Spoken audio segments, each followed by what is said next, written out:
बोलिए श्री गुरुदेव भगवान की जय। द्वारिकाधीश की जय। श्रीमद्भागवत गीता की जय।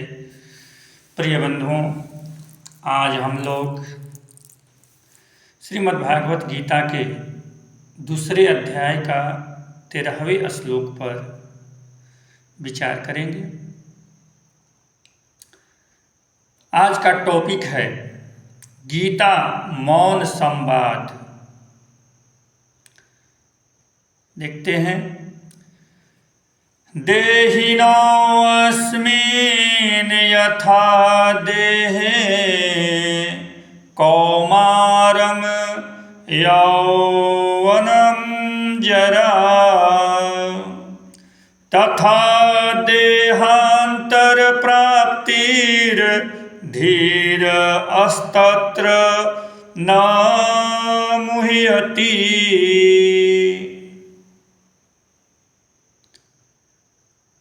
भगवान कृष्ण अर्जुन को समझा रहे हैं, कह रहे हैं कि जैसे जीवात्मा इस देह में बालकपन, जवानी और वृद्धावस्था को प्राप्त होती है, वैसे ही अन्य शरीर की प्राप्ति होती है। उस विषय में धीर पुरुष मोहित नहीं होता।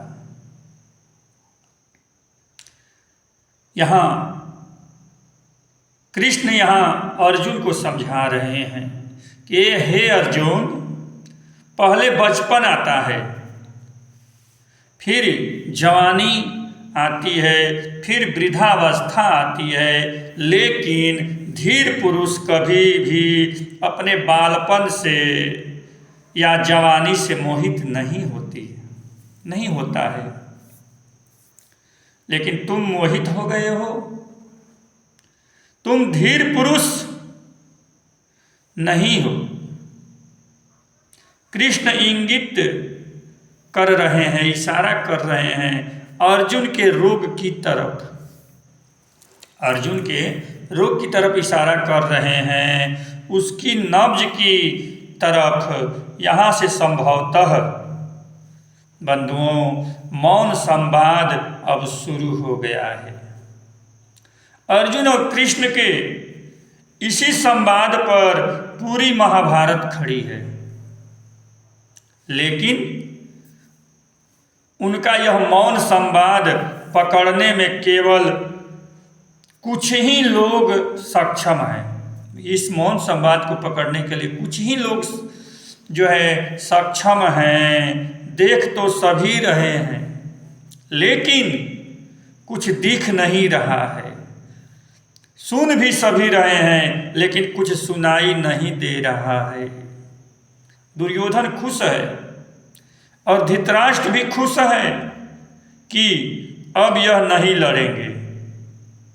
अच्छा है, दोनों मौन हो गए, चुप हो गए।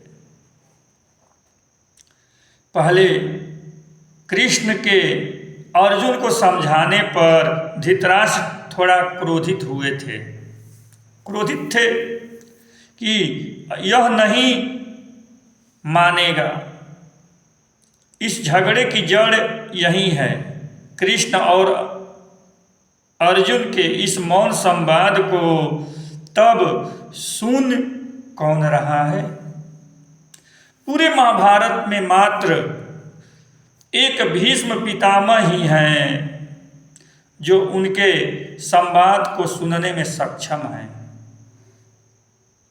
द्रोणाचार्य बगल में हैं, वह भी नहीं सुन पा रहे हैं। कृपाचार्य भी नहीं सुन पा रहे हैं, और दुर्योधन के सुनने का तो कोई प्रश्न ही नहीं उठता है। बंधु, जैसे ही भगवान कृष्ण ने अपना मुख खोला कुछ बोलने के लिए या मुख बंद किया और मानसिक बात करने लगे, उस समय केवल भीष्म पितामह जो कौरवों के सेना नायक हैं,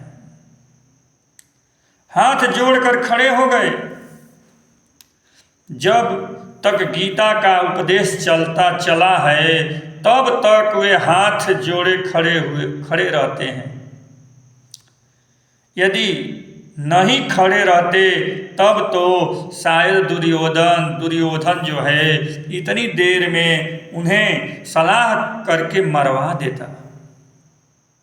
कहता युद्ध का श्री गणेश हो गया, अब क्या पूछना है, हमने शंख बजा दिया, युद्ध के लिए आवाहन कर दिया, तुमने स्वीकार कर लिया, युद्ध शुरू। लेकिन सेनापति ही हाथ जोड़कर खड़ा है। सेनापति ने ही अपना हथियार छोड़ दिया है, नीचे रख दिए हैं, तब कैसे वह हथियार उठाता। सेनापति भीष्म पितामह अपनी आंखें बंद करके हाथ जोड़कर कृष्ण का दिव्य संवाद सुन रहे हैं।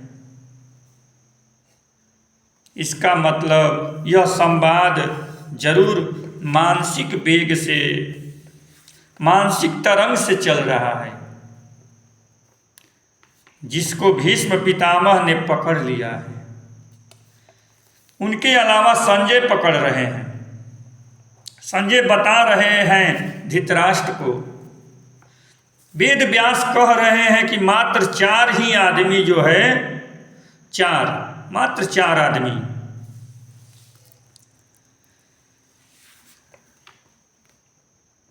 मात्र 4 आदमी ही गीता को श्रवण कर पाए। एक जिससे गीता कही जा रही है यानी अर्जुन, दूसरे हैं भीष्म पितामह, और तीसरे नंबर पे संजय, और संजय सुना रहे हैं धृतराष्ट्र को। 3 1 4, 4 श्रोता, एक वक्ता। हालांकि वक्ता तो ठीक ठीक केवल सुना रहा है, अर्जुन को ही। भीष्म पितामह तो जबरदस्ती ही सुन रहे हैं। इसी तरह से जब हम भी किसी को सुनाते होंगे तो कोई जबरदस्ती भी सुनता होगा, कोई बैठे बैठे नहीं भी सुनता होगा, कहता होगा कि गुरुजी कब खत्म करेंगे, हम लोग चलें। श्रवण की कला पात्रता पर निर्भर करती है बंधुओं। सुनने की कला, सुनना एक कला है, यह पात्रता के ऊपर निर्भर करती है। आप लोग समझ गए होंगे कि भगवान कृष्ण की जो गीता कहे हैं वह मौन संवाद है। आगे आए 14वां श्लोक में माया का प्रभाव। माया का प्रभाव कैसा है इसके बारे में जानेंगे। ओम मात्रा अस्पर्शास्तो कौंतने कौंतेय शिशोषण सुख दुखदा आगमा पाइनो अनित्या अस्तान अस्तीति स्व भारत। भगवान कृष्ण कह रहे हैं कि हे कुंती पुत्र, सर्दी, गर्मी और सुख दुख को देने वाले इंद्रिय और विषयों के संयोग तो क्षण भंगुर है और अनित्य है। इसलिए हे भरतवंशी अर्जुन, तू उनको सहन कर अर्जुन। अब जो है, अब यहाँ कृष्ण का उपदेश शुरू हो गया। अर्जुन से कह रहे हैं कि हे कुंती पुत्र, हे कौंतेय, कृष्ण ने हरदम उन्हें पार्थ या कौंतेय शब्द से ही संबोधित किया है, यानी कि हरदम अपना नज़दीकी संबंध जताया है भगवान कृष्ण ने। जब तक से अपने नज़दीक से नज़दीक व्यक्ति नहीं होगा तब तक से साधना की कुछ बातें कह नहीं सकते हो। एक बार जो है कथा आती है, एक बार नारद जी ने भगवान विष्णु से पूछा, क्या पूछा? हे भगवान, यह माया क्या है? व्हाट इज माया? यह माया क्या है? हम तो सारे जगत में घूमते हैं, यह जगत भी सत्य है और आप भी सत्य हैं, तो फिर यह माया क्या है? क्या है माया?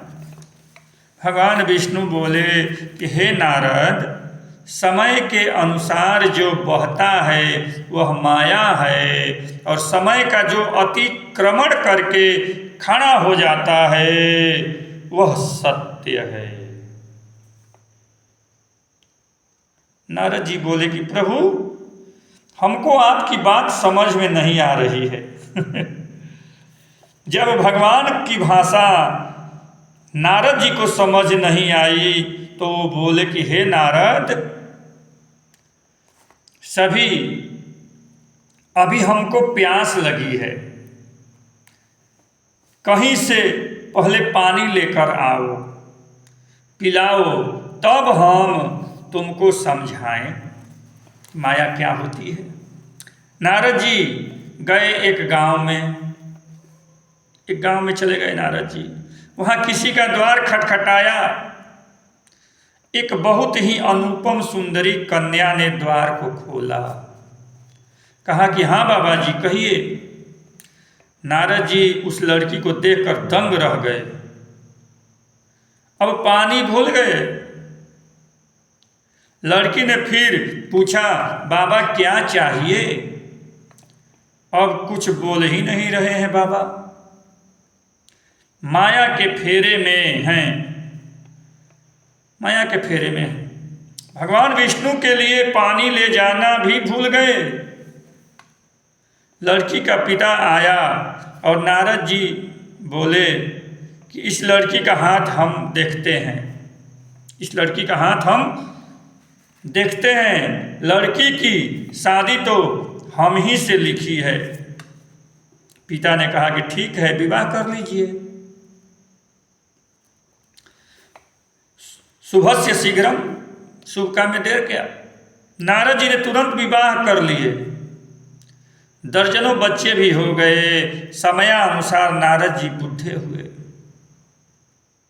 वृद्धावस्था आ गई, नाती पोते हो गए। सबकी पढ़ाई लिखाई, नौकरी, शादी की चिंता सताने लगी नारद जी को। आपकी तरह उनके भी शिष्य आते थे कि गुरुजी इसकी नौकरी लगवा दीजिए, इसका यह काम कर दीजिए, इसको किताब खरीदवा दीजिए। चिंता आ गई, झुर्रियाँ पड़ गई। एक दिन संजोग से गंगा में बाढ़ भी आ गई। संजोगवश गंगा में बाढ़ आ गई बंधुओं। इनके लड़का लड़की, पोता पोती बहने लगे। बड़े दुखी हुए। पत्नी को बचाते तो लड़का बह जाता, लड़का को बचाते तो पोता बह जाता, पोता को बचाते तो पर पोता बहता है। बाढ़ इतनी प्रचंड हो गई बंधुओं कि किसी को बचा नहीं पाए। लड़का लड़की, पोता पोती सब बह गए।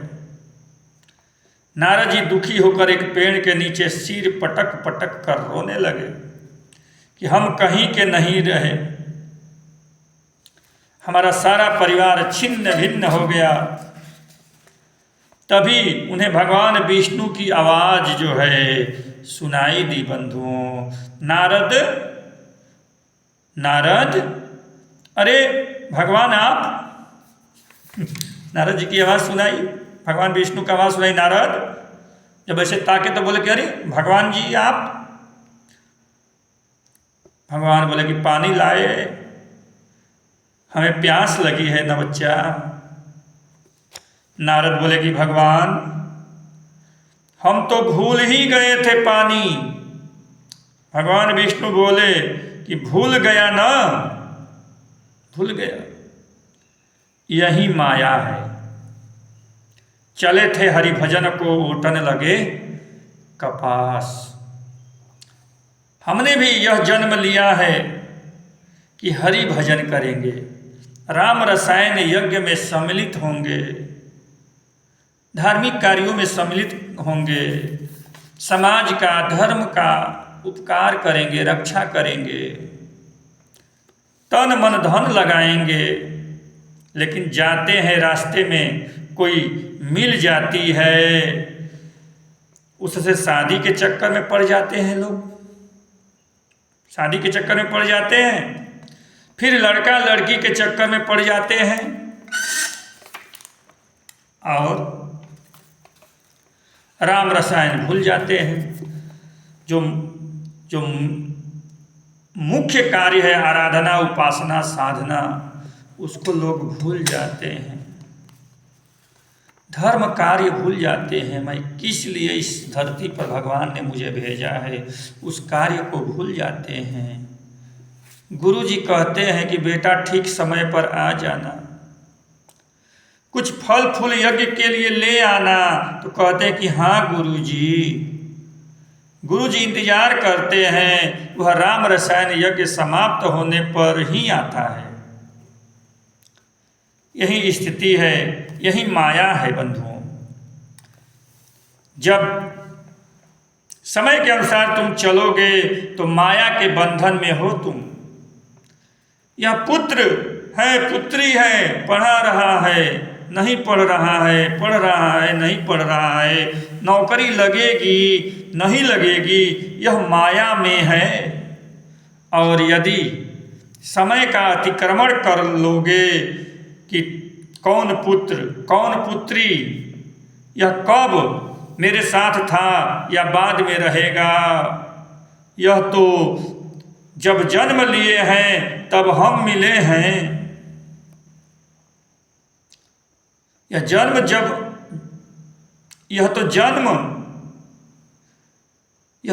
जन्म लिए हैं तब हम मिले हैं। जब समय का अतिक्रमण कर लेते हो तो सत्य प्रतीत होने लगता है, तब तुम सत्य को उपलब्ध हो जाते हो। समय ही करबद्ध आपके पीछे खड़ा हो जाता है बंधुओं।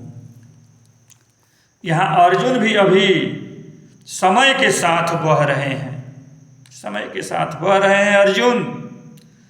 उसे तो चाहिए था कि वह सद्गुरु कृष्ण को पकड़ लेता, चुपचाप उनको भगवान मान लेता, समर्पण कर देता और कहता कि प्रभु रथ आपके हाथ में है, लगाम आपके हाथ में है,